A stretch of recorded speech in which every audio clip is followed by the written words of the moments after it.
Thanks, everybody, for joining us today on the Data Legends podcast. Today, I am thrilled. My name is Courtney Pilata, the host. I am thrilled to have the opportunity to talk with Raheem Daya, who is joining us with a plethora of experience from organizations that include McKesson, Amazon, leading engineering teams, and really thinking about how organizations can dynamically develop and accelerate new technology and their consumption within today's businesses. So, Raheem, welcome. Thank you. It's great to be here. I saw, I guess, a previous episode you had Amr Awadallah, so I am flattered to be following in his footsteps. So thank you for having me. Oh, we're so glad you're here. I had interviewed Amr 2 weeks ago today, I think. So here we go. We're making all sorts of progress. But we're gonna cover a variety of topics today. And Raheem, thanks a lot for making the time. And for our guests that are joining us today, if you're new to Data Legends, what we aim to do here is we get together on a very regular basis and talk to technology leaders from organizations of all sizes. Stories from the IT trenches means to us help our listeners and anybody really understand the ins and outs of what's both interesting from a new and exciting technology development perspective, and within today's organizations, how are each of these leaders really finding ways to lead their teams in what are constantly changing work environments. So we'll cover all of that today. And maybe what we can start with is, Raheem, if you want to tell us a little bit about what do you do every day? What is your background and role? And tell us a little bit more about your day to day. Sure, sure. So I am currently with McKesson, and I am tasked with building the next generation data platform. And part of that is obviously the architecture, but a larger part of it is building the team, making sure that the team is aligned on where the organization is going, how we're going to get there, and sort of how we fit into the larger, both Ontada, which is the business unit I'm in, as well as McKesson strategy. So that's in a nutshell what I do. Well, the next gen data platform is no small feat. I feel like that might also be a constant, right? What is the next gen data platform at any data intensive company? So I'm sure that that is keeping you and your team extraordinarily busy. It is, and that's a great point. So back in 2011, I was tasked with building the next gen data platform at McKesson. And what was next gen then is old school, kind of old hat stuff today. So back in 2011, it was all around Hadoop, building bare metal clusters, all on-prem. And today it's how do you do it in the cloud? How do you do it using things like serverless and being able to do it at scale? So you are absolutely right. That goal keeps changing, and that's what keeps it exciting, though. Oh, I'm sure it is. And with the change in technology and the landscape and the challenges that users have and the technology we all have at our fingertips, it's allows you to develop different approaches to a data platform every time you go through it, I'm sure. It does, and so the business I'm in is healthcare, and sort of the holy grail today is how do you capture an entire patient journey, right? From when they were first seen to the myriad tests that get run, the various diagnoses, and just being able to make good use of that data. And so there's obviously regulatory things that you have to deal with, certainly patient privacy, but then how do you deliver results based on that data? Because you can build all sorts of amazing solutions to capture data, but if you can't show business value, if you can't really better patient health, then it's all kind of pointless. And so really being able to understand what it is we're trying to do, both as an organization and also for our patients. Without that understanding, it's hard to build a solution that does what it's supposed to do. Yeah, it feels like the outcomes should always be obvious. Oh, well, we did all of this great work. can't we make all these connections between the patient and their health history? And in any scenario, healthcare or otherwise, it's always more complex than that. So I can appreciate your perspective that it really is all about tying itself to the actual outcomes when trying to demonstrate value.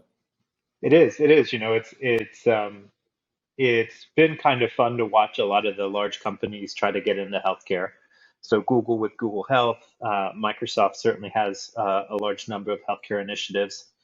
Where I was at Amazon, that was a huge thing, right? Everything from genomics to so the next generation of interoperability is called FHIR, Fast Healthcare Interoperability Resource, and so Amazon built a way to natively store and query FHIR. So all of these really big companies jumping into healthcare, some of them successful, some of them not so successful, right? They get into it. Both Google and Amazon have had their issues trying to get into healthcare just because of the complexity, the rules, the regulations. I feel like people think um, getting a good outcome should be easy given the amount of data that we capture.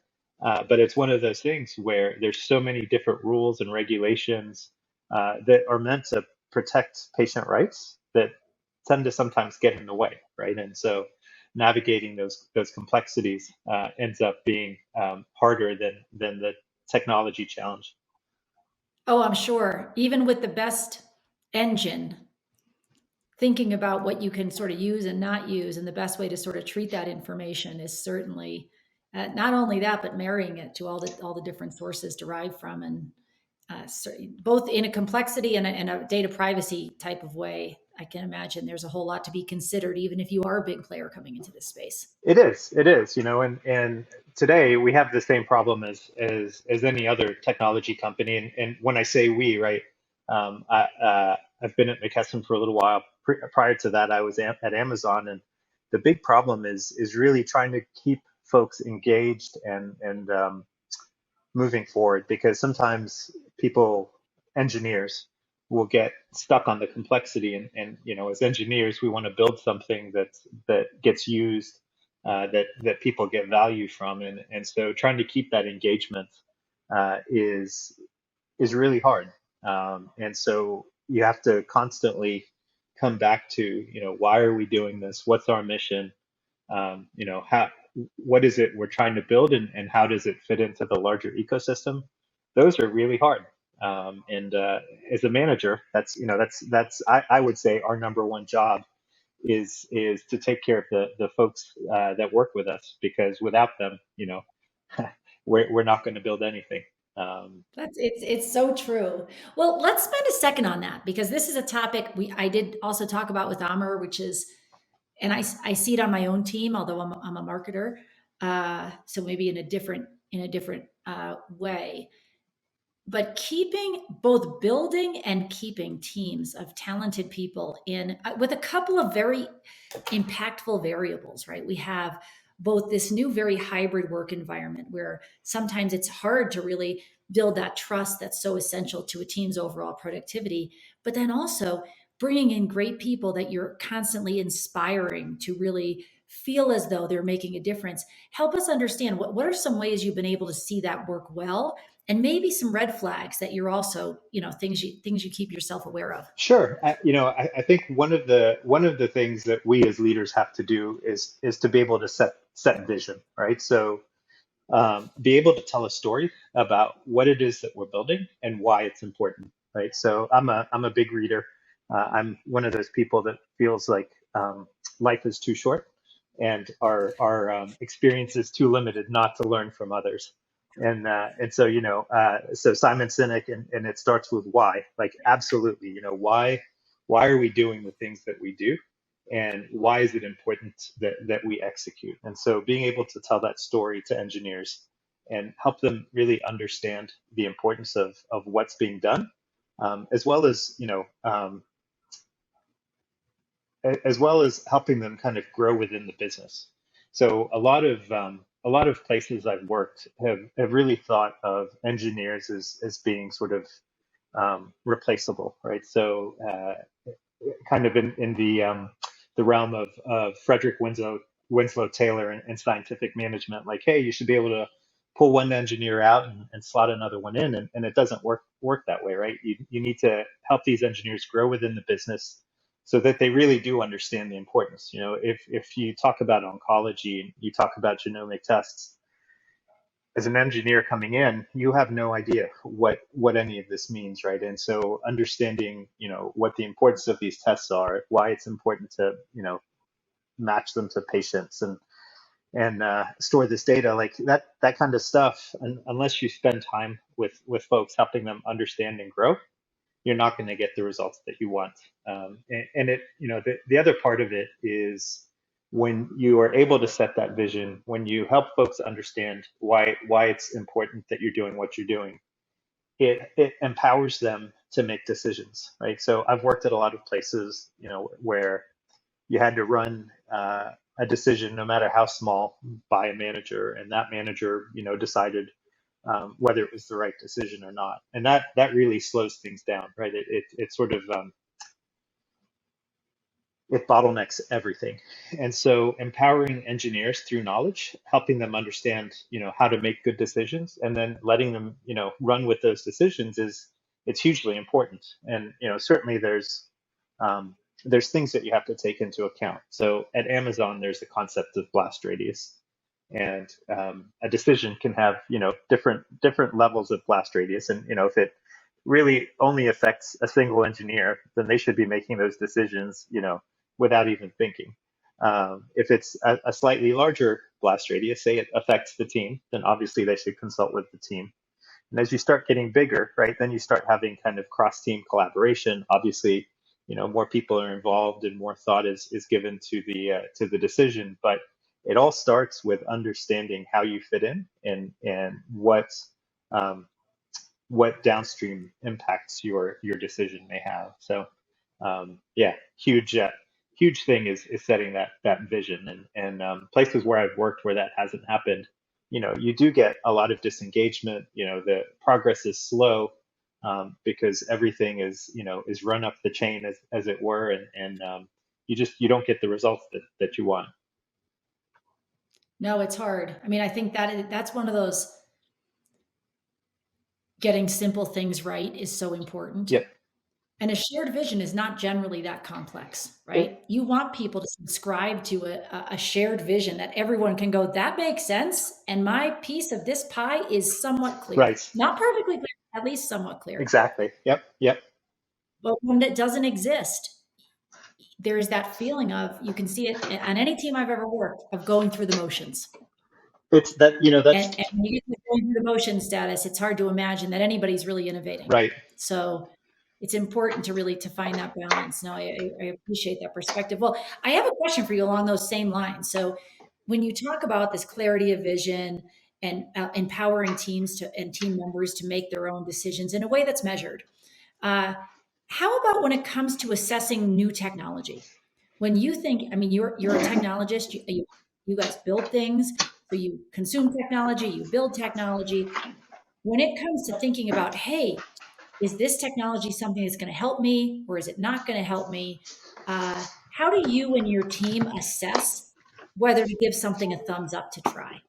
I, you know, I feel like the first thing you have to figure out is does this technology really solve my business problem, right? Is it one of those things that's critical to my success, or is it something I'm just using for the heck of it? So I'll give you my favorite example, which was a while ago, but it's still my favorite example. Back in 2012, when we were building this Hadoop cluster, we evaluated this new technology at the time called Kafka, right? So I feel like everyone today uses Kafka, but it was so new at the time.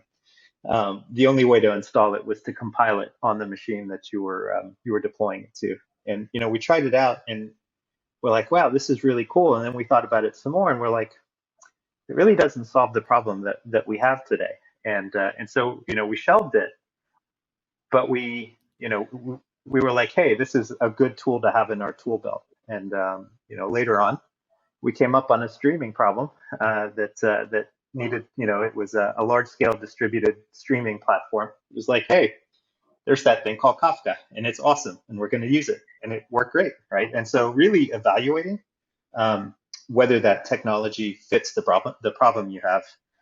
That's certainly one thing. And then the other one is, what sort of flexibility does this tool give you? Is there a roadmap? Is there sort of a growth trajectory, right? So going back to that same example, back in 2012, Hadoop looked like it was going to be the only thing better than sliced bread, right? And so we went with it, and it was great. It certainly had its flexibility, and it took us to the point where we started thinking about the cloud and thinking about um, the infrastructure costs that came with Hadoop, and it was like, it's time to move on to something else. But at the time, it was supremely flexible, and so today, as we use different tools, as we evaluate different vendors, it's which one allows us the flexibility to continue to grow using the tool, right? So you see tools today that are very niche that perform a specific function really well,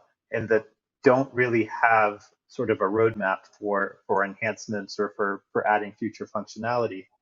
And you weigh that against a different tool that may not be perfect, but you can see how it will fit into your organization and do more than one small part of what you're trying to do. And those are the tools to me that end up getting adopted, right? Because you put a lot of time into learning something, you want to be able to continue to use it. And so that roadmap and that sort of uh, yeah, that roadmap becomes very important.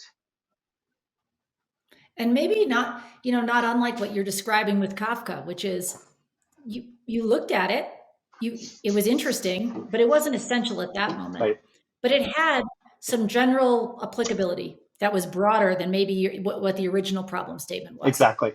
And then it turns out it was a great Yep. solution, just not the first Yep. problem. Yep. So having a lot of extensibility, I imagine, in the type of problem said technology can solve is really important. Yeah. Yeah. There's there's um there's there's two parts to it though. As an engineer, you need to keep an open mind, right? So just because something doesn't work today and it doesn't fit your use case, be open and learn from the time that you spent evaluating from that tool, right? So to your point, it may not fit your problem today, but we all have different problems every day, and it may be the perfect solution for one down the road. So exactly right. Yeah. So kind of looking at things with that broader lens makes it's absolutely practical advice. Sometimes you're like your problem is a niche problem. You choose something. I think about this. I mean, we have marketing applications in our tech stack that fit this bill. And then it'll only do one job. And then all of a sudden you're like, but you can only do this thing. And I can get 80% of that from this other solution that could do this plus five other things. You're like, I'll take that. Exactly. And it can be a challenge. Now, okay, so to that end, are there technology trends that you're seeing as of late that you're really passionate about? That as you think about how analytics are changing and you're building this next gen data platform, what are the sorts of technologies that are maybe really interesting to you? Things you're keeping your eye on? Honestly, I think it's kind of a broad uh, idea, but this whole idea of democratization of data and allowing users to really own their data, right? So I love my Apple Watch. I look at my sleep patterns.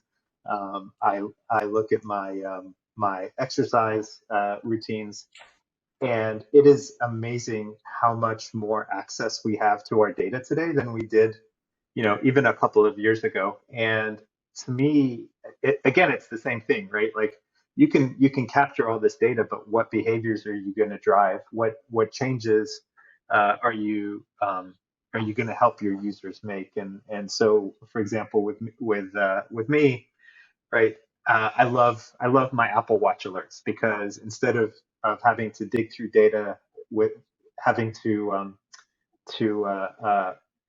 be proactive about it. It pushes stuff to me.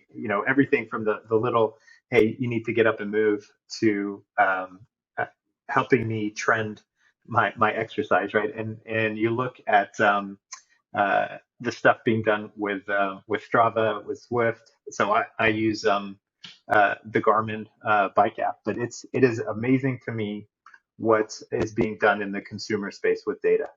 That is the trend that I feel is going to continue to only get bigger, right? Because you have consumers that are more sophisticated. You have the ability to visualize and to really push information and insights back to the user using various methods, right? It's either through smartphones, watches. It's crazy what's being done in that area. Yeah, it's almost like we as consumers are driving what is then being built from a technology perspective. I mean, Exactly. I obviously can B2B infrastructure, but that same infrastructure is going to power organizations who are servicing customer demand for information. And it's an everywhere question. It's a up to the second. I wear a Garmin also. And I'm always amazed at the level of tracking that it's going to give me, no matter the app, whether Yep. I'm skiing or walking or running. They've got it all figured out. Yeah. But Yeah. it's constantly improving. It is, and your point around B2B, like that's it's trickle down technology, right? So you look at sort of the alerts and various uh, predictive and prescriptive type analytics that we were building for B2B, a few years ago. And really that's the same type of technology I feel that we're using to talk with consumers today instead of, looking through reports, looking at dashboards. Because I remember, so I've been a Garmin user for, gosh, 10 years now. And it used to be that you had to go to the Garmin webpage, right? Look through their various reports. And I mean, they were awesome, but it took time and it took effort, and we're all busy. And so today it's the same thing that we expect at work.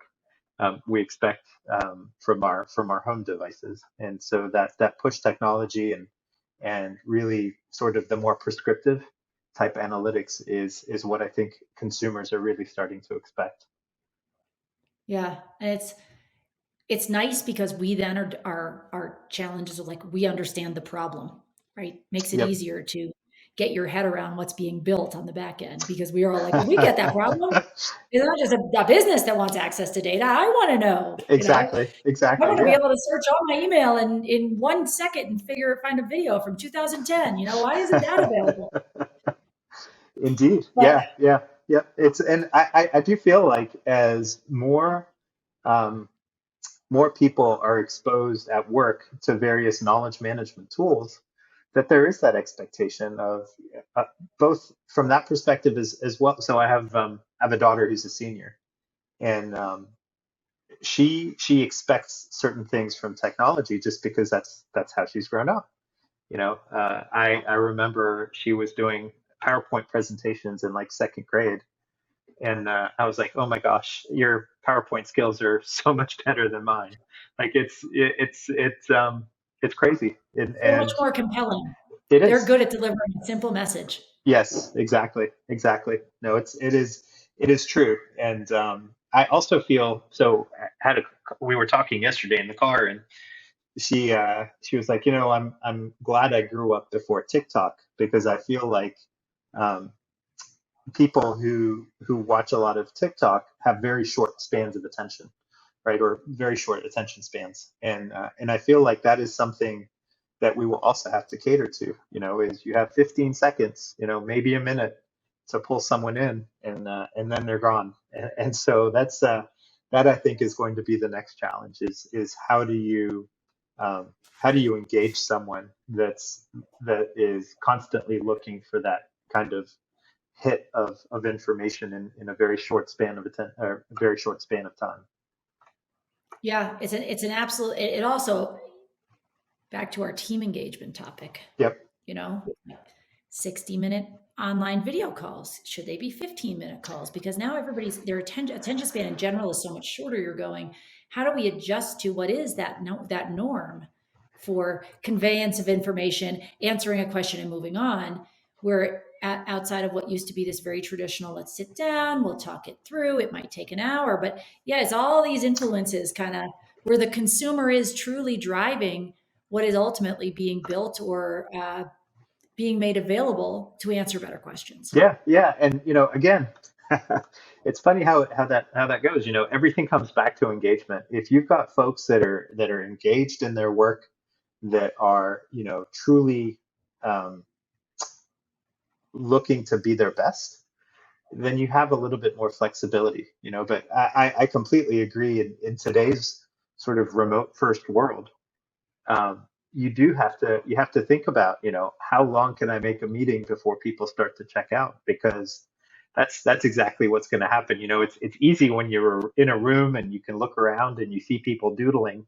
That's like, okay, like we need to cut this short, right? It's much harder when you're remote. You have to pay attention to how engaged folks are, either by soliciting questions specifically from folks you think may be disengaged, or looking for patterns of, hey, at the beginning of this meeting, this person spoke a lot, and now we're, maybe 45 minutes in, and there's not so much engagement, and Yeah, there's nothing else being said. exactly, exactly. And the thing is, I feel like you have to be flexible. Like if you start getting to the point of diminishing returns, then call it, and it's because number one, people will appreciate the fact that you're willing um, to end a meeting when you've gotten to the point where you either get what you need or you aren't getting what you need, and you call it. Because I've been in so many meetings, and I think we all have, where a key stakeholder doesn't show up and you have the meeting anyway, and you're like, what's the point? No decisions are going to be made. we've Right. you know And we've then we've you're all still there. And you're like, you know exactly. what? Let's just give everybody the time. Exactly. Very Yeah, true. but you're absolutely right. In today's remote first world, it takes a lot more effort on the part of the facilitator to make sure that people are engaged, to make sure that you're getting what you need, and then calling it when you get to the point that people are burnt out, because you're not it's not going to get better if you wait. No, it's only going south, and time could be well spent sort of letting people take a second and think. And well, to that end, I have a question for you, which is a concluding question, but I can imagine as a leader of teams that you probably read about these things. Like, you read about probably different technologies. You read about how, I think you talked about a book called maybe Teaming. Mhm. Are there books or sources of information that you would consider trusted when it comes to technology, leadership, trends, that you would say, hey, here's some of my go-tos? Yeah, yeah. So it's kind of funny. I'm one of those people that is constantly trying to learn, and I was had the opportunity to take a few classes at McKesson that were taught by Harvard business professors, and you're right. So absolutely, Amy Edmondson and Teaming. I read another one by Francesca Gino called Rebel Talent. So I subscribe to the Harvard Business Review. I feel like the information that they give is it's very contemporary. When we all started going remote, there was a bunch of stuff on remote work and engaging and driving remote teams. That is always a great source of information. I truly feel like talking to colleagues to understand what they're learning, what they're reading, is also a great way to keep informed of what's going on, and then taking the time to look at the problems that your business has, and looking to see, Google is a great tool. I feel like people sometimes don't put enough credence in searching the internet looking for information. Like if you I remember um, when we were looking to build a platform, and it was, there was a lot of googling, like, what's the best way to do this, and taking the time to learn from others, I think is something that we don't do enough of. We're always busy trying to innovate. I feel like people don't put enough time trying to learn from others' experiences. um, Yeah, who really spend time thinking through these topics. exactly. And Yep. even if you take a nugget, no, it's always every moment I spend reading, I'm always grateful to have had it, but Yep, it's yep. never. It never And I is. Oh, that's and one thing about airplane time that I love.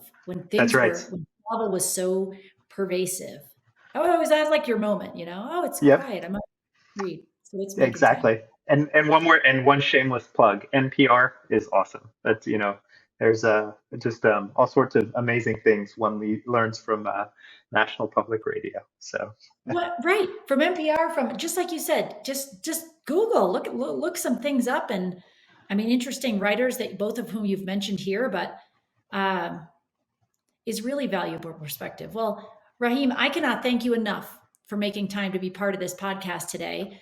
And I hope that our listeners have found this perspective helpful relative to leading teams, relative to trends in consumer analytics and consumer technology that are driving innovation.